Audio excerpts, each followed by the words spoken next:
So Joe Biden has decided that he wants you to hate him coming into the midterms. It's a bold strategy. I don't know if it'll pay off, but we'll find out. And we'll start this off with a shill, of course. And we'll start this off with this shill here being a premium podcast between Carl and Josh on the life and time of Hunter Biden himself, which is just an absolute S show. And I do go and enjoy, because that's the stuff that was censored, of course, from the internet and had to be made private as well. So there's a reason why it's premium. If we go to the next one, though, we can see the approval numbers. And if you scroll down on this one, you can see that his approval is like, what was it, 52% disapproval now? Oh, dear. Something like that. Just, but those are rookie numbers. It's not high enough. We need higher disapproval numbers, apparently, because he's been doing a whole bunch of stuff. And I thought I'd just put it all together in a segment, because some of it just comes off as kind of evil, especially the immigration stuff that we'll save for the end. If we go to the next one, we can see some funny moments. At least I thought they were funny. You have Barack Obama saying that you have Vice President Joe Biden and Vice President Kamala, just kind of mocking him. But trust me, it's a joke, bro. They're just having a joke. Okay, just having a joke. Go to the next one. We have Joe Biden making that joke himself as well. My name's Joe Biden. I'm Barack Obama's Vice President. Okay, what? There's not really so many times you can make this joke before it just rubs off as, dude, people are already saying that you're run by him in the background. So please sleep with my wife. It's embarrassing. And this is all a joke, bro. They're just having a fun time together, old buds. Yeah. Shaking hands. Except, well, we have the footage of that meeting afterwards. And I know a lot of people enjoyed it, but we never featured it, so we'll just feature it here. We go to the next one. We can see him just wandering around aimlessly, and no one wants to talk to him. And I don't know if you can play this, actually, Michael, with the sound, because you just hear, like, the music in the background. Oh, that's perfect. It's just Titanic music as old man wanders. Someone could have given him Theresa May. If we go to the next one, we can see more of this as well.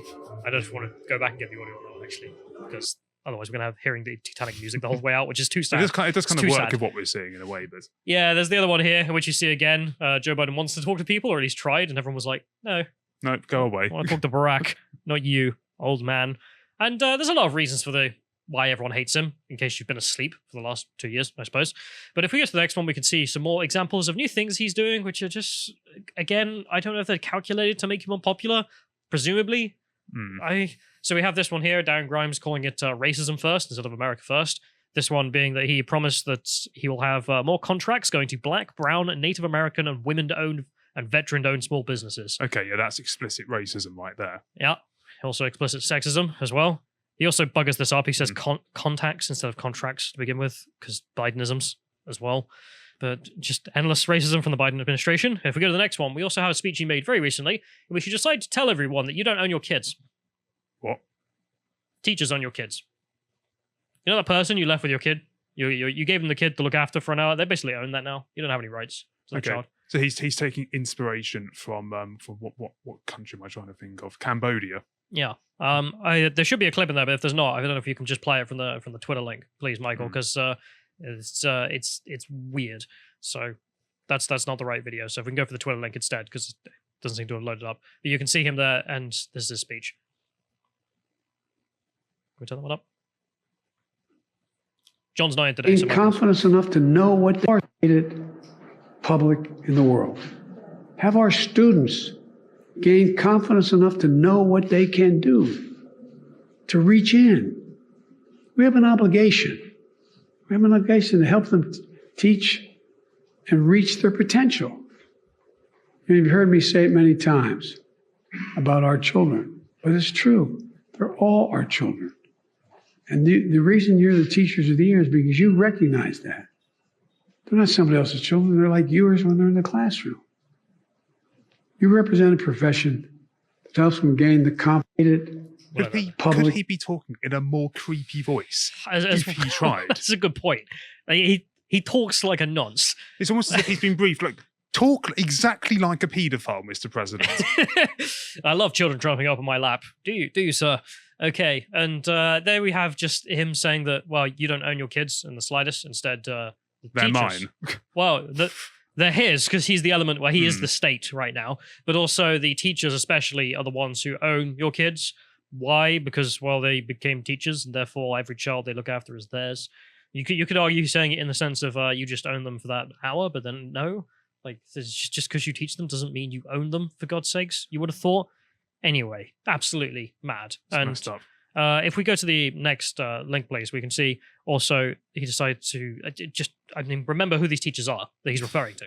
So we have one here. This is a non-binary elementary teacher who says 3-year-olds are old enough to learn about gender identity, sexual orientation, and pronouns.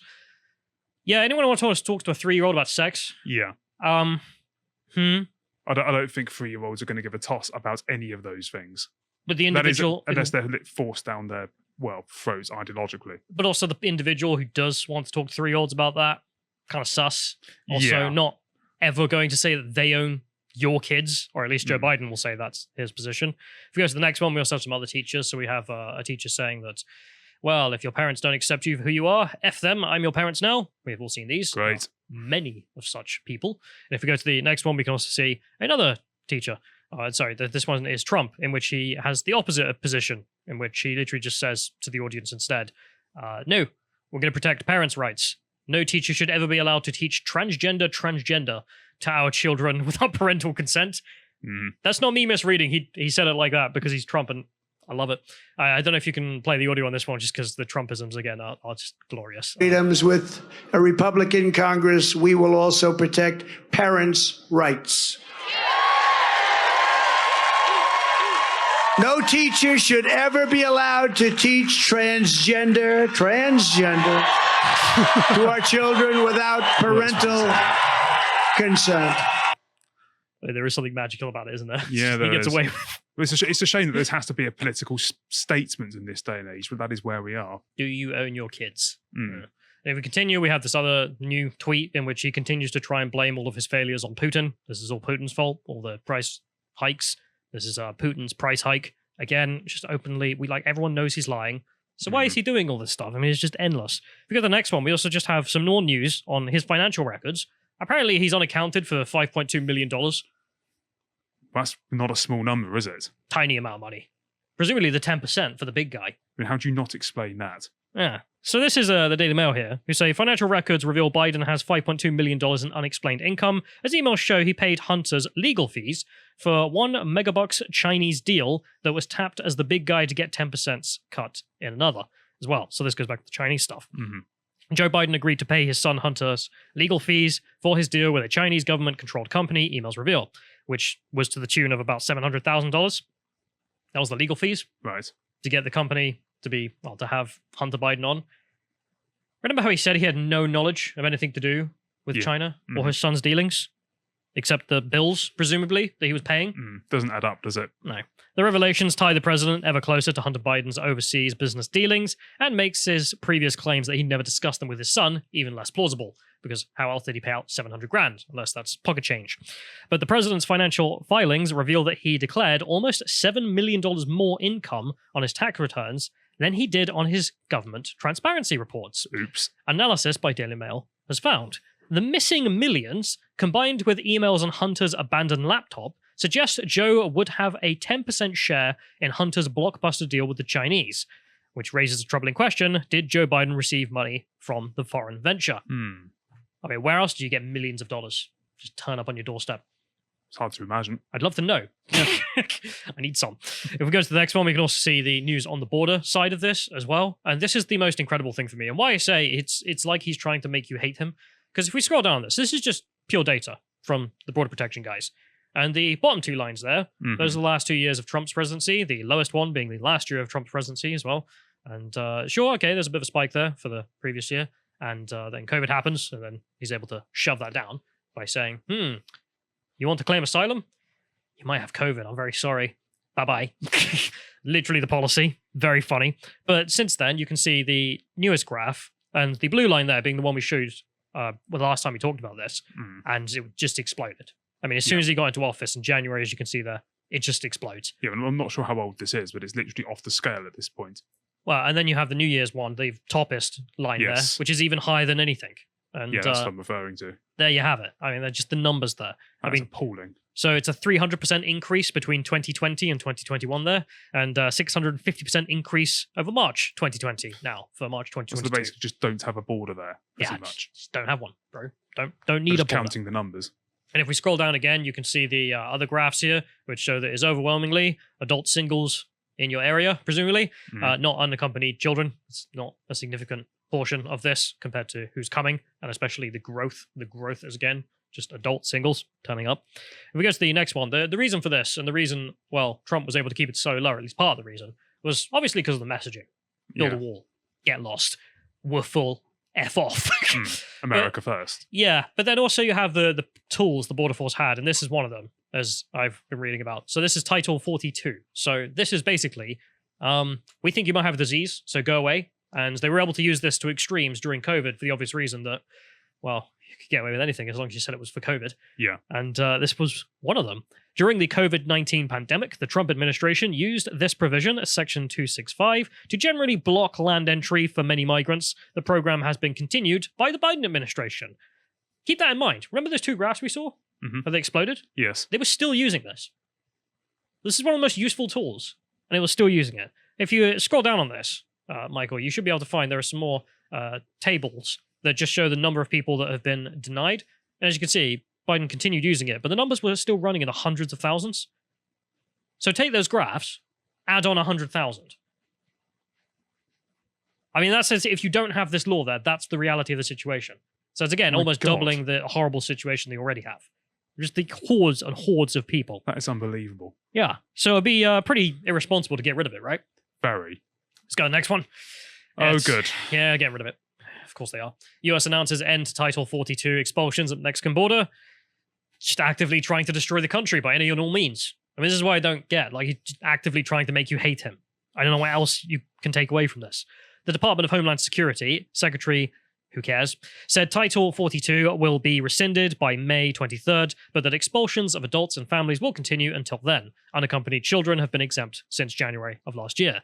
The US Public Health Agency first invoked the Title 42 in March 2020 as COVID-19 swept through the country, saying it was necessary to prevent the spread of the virus. Stop the spread. Stop the migrants. I mean, that's a message I can get behind. But again, you can see it's obviously flim-flam. Like, it's not really for the virus. It's because I need to solve the problem. And, well, we'll just use this as an excuse. I wonder if they reintroduce it when we have our next wave of a very contagious cold. They probably won't. Yeah. It depends on who's in office, doesn't it? That would be my guess. Yeah. I mean, I love in the UK, we had the exact opposite, which is pubs shut, borders open. You know, that was a real thing. Paul Joseph Watson put that perfectly. On Friday, it was announced that the measure was no longer needed. Why? You guys. New ideology.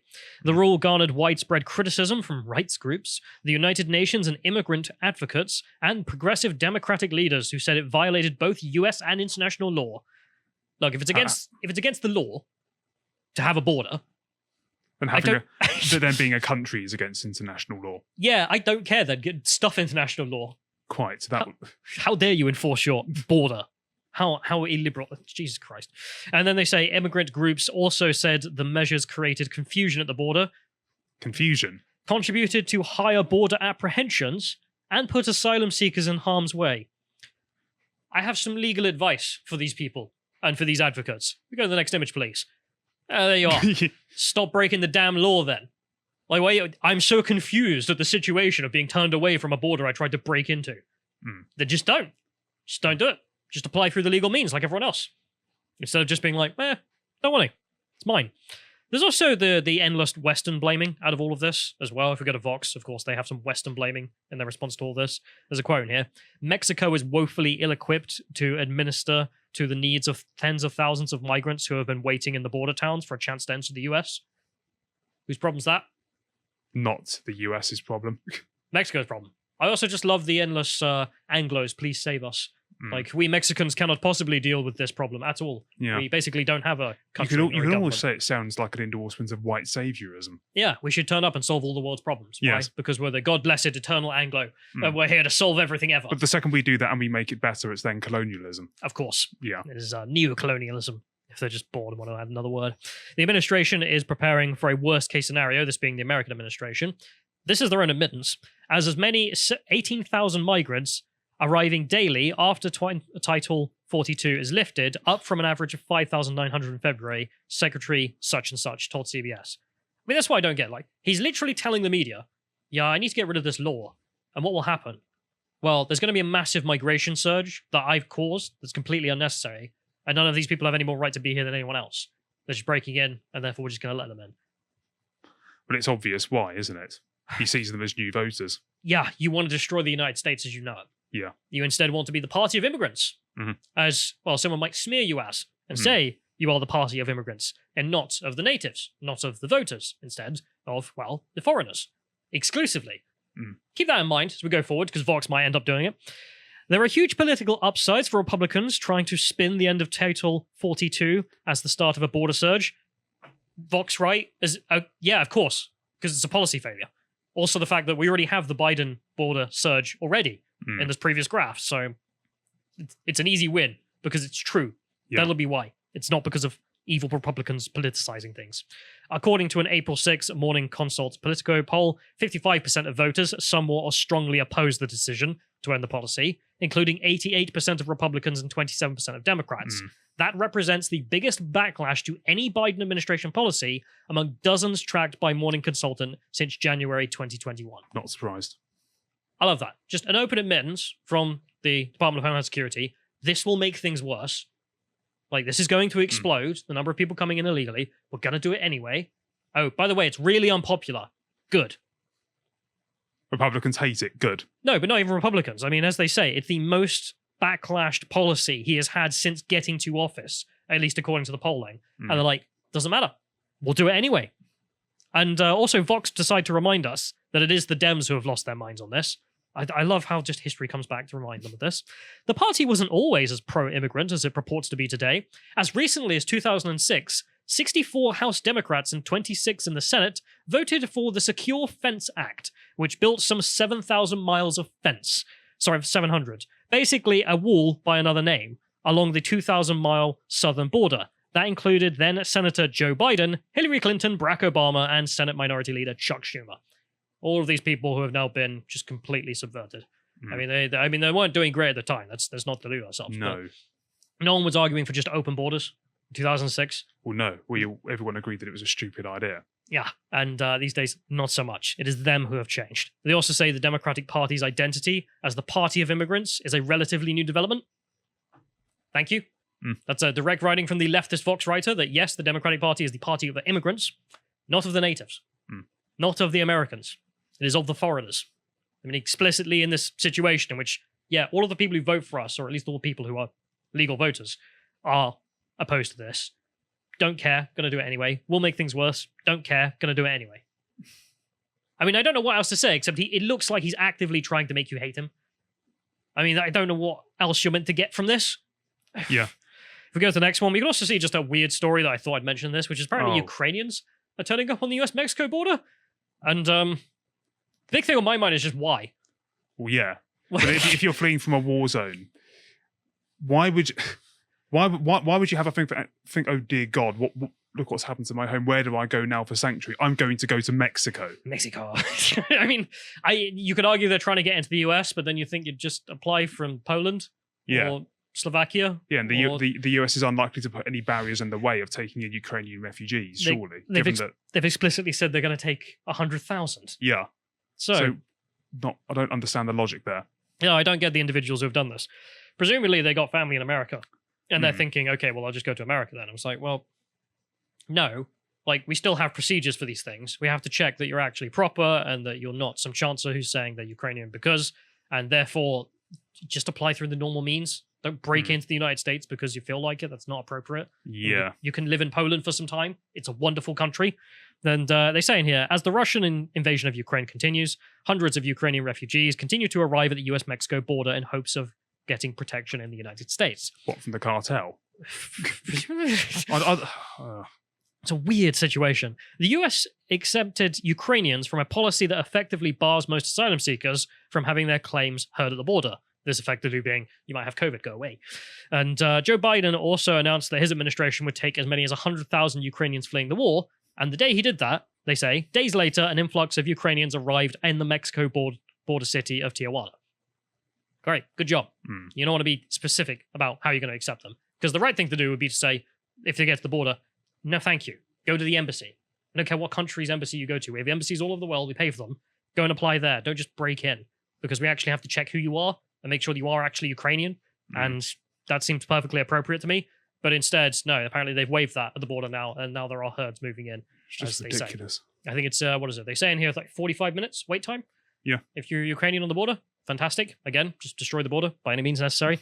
And this is, I don't know why I'm surprised, but I am just surprised by how much he wants you to hate him, or at least seems to do that on purpose. And I thought we'd go for our last video here. This is a video I made ages ago for a laugh, and it was a joke during Joe Biden's campaign, if you can call it campaigning. And if we go to the next one, please, Michael, you can see the YouTube link, please, which is just the fact that this is an advert for Democrats as well. We are Democrats, Biden 2020. And then if you redo it, you get the reality of the situation. Let's play. As Democrats, what are we fighting for? For the workers, for the dreamers, and asylum seekers, for those with disabilities, for seniors, for safer schools, neighborhoods, and communities, for a secure retirement, for opportunity, for our country. We are the party of the people. We are Democrats.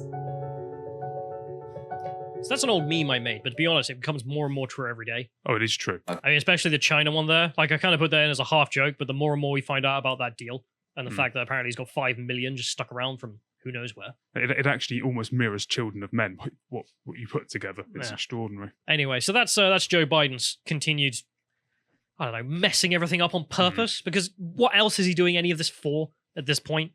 I don't know, but I guess we'll see in the midterms. If you appreciated that segment from the podcast of the Lotus Eaters, you can go to lotuseaters.com to get access to all the premium content we have on the site, such as the History series Bo and Carl do together, this one on the continued life of Napoleon. If you want to find out what else Carl's putting out, you can follow him on Getter at Carl Benjamin on Getter. Thank you and goodbye.